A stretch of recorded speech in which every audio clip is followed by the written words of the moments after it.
ஒரே வார்த்தையில சொல்லணும்னா அந்த படம் மித். அப்புறம் அது குங்ஃபு யோகா. இது எல்லாமே இந்தியால தான் ஷூட் பண்ணோம். கூட ஒர்க் பண்ற ஆக்டர்ஸ் எனக்கு விதவிதமான இந்தியன் ஃபுட்ஸ்லாம் கொண்டு வந்து குடுப்பாங்க. அதே மாரி இந்திய பாரம்பரிய உடைகள் நிறையவே கொண்டு வந்து எனக்கு கிஃப்ட்டா குடுத்தாங்க. ஆ இந்தியாவோட ஃபேமஸ் லேண்ட்மார்க் எல்லாத்துலயும் ஷூட் பண்ணியிருக்கோம். எல்லாமே அவ்வளோ அழகான இடங்கள். Oh my God! சில சமயம் நான் மெய்மறந்து போயிருக்கேன். அப்படி ஒரு அழகு. அதாவது அந்த ஆர்க்கிடெக்சர்லாம் உண்மையாவே அவ்வளோ அழகா இருக்கு. அந்த காலத்துல ஜனங்க எப்படி இந்த மாரி கட்டடங்கள் எப்படி கட்டாங்கன்னு யோசிக்கும்போது புல்லரிக்குது. எல்லாமே ரொம்ப இம்ப்ரெசிவா இருந்துச்சு.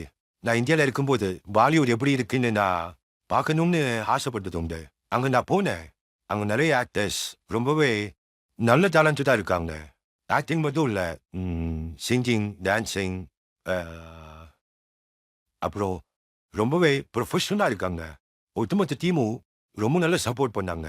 லோக்கல் கவர்ன்மெண்ட் கூட ஷூட்டிங்க்கு ரொம்ப ஹெல்ப் பண்ணாங்க.